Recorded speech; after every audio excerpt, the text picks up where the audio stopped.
This series of videos accompanies the booklet by the same name and is designed to be a quick reference for persons who are trying to learn the complex game of girls lacrosse. It is for beginners because of the need of spectators, coaches, directors of athletics, and umpires to learn the rules of the game. Neither the video nor the booklet is meant to be exhaustive or comprehensive, but a quick resource and reference before, during, and after games. For more information, go to sliderlax.com.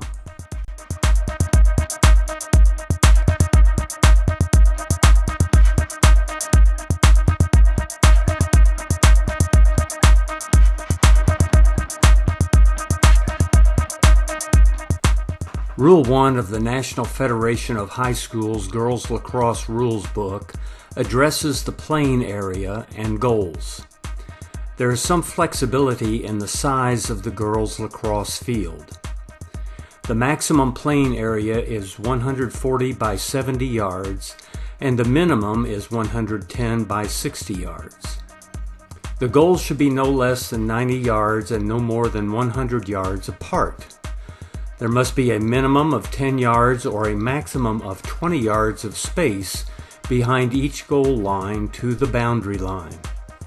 There must be 4 meters of space between the sideline boundary and the scorer's table. There should be at least 4 meters of space between the other sideline and any spectator area.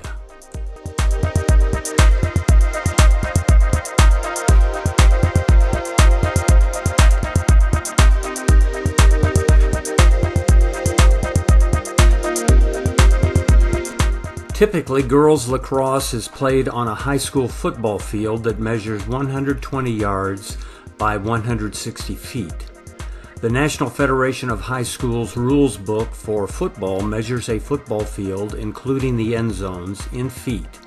So the field is by rule 360 feet by 160 feet. In yards, a football field is 120 by 53 1/3 yards. Why is this important? Well, there is such a thing in lacrosse as unified field markings. The unified field must be 120 yards in length. The width may vary between 60 yards and 53 1/3 yards. Again, why is this important? The sidelines and end lines for lacrosse unified field markings may also be the same as football. If directors of athletics would only use the same boundary markings for football, boys lacrosse, and girls lacrosse, they would eliminate 2 extra sets of lines and a lot of confusion. Also, there is often a significant error when directors of athletics attempt to use unified field markings at their facility. It is obvious that what many directors of athletics do is tell the boys lacrosse coach to mark the field, and then tell the girls lacrosse coach to unify the field. There is a problem, however. What happens is that the boys lacrosse coach will invariably use the markings for a boys lacrosse field, 110 yards long with the goal line 15 yards from each end line. This places the center line for boys lacrosse 40 yards from each goal line, and each restraining line 20 yards from the center line and the goal lines.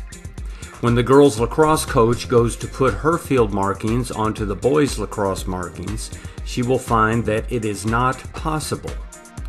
The unified field must be exactly 120 yards long, with the unified goal lines 15 yards from the end lines and the restraining lines 40 yards from the goal lines.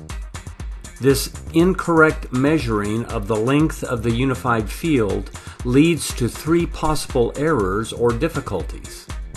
Number 1, the end line markings run through the football end zones and the additional logos that are often placed there, and not along the football end lines, creating some visibility problems. Number 2, the girls lacrosse 12-meter fans are pushed 5 yards closer to the restraining lines, creating a safety problem. Number 3, the girls lacrosse restraining lines are 10 yards closer to the center line, creating a safety problem.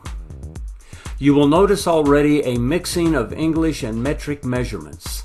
That mixture continues throughout the game and is illustrative of the complexity that is in part self-inflicted.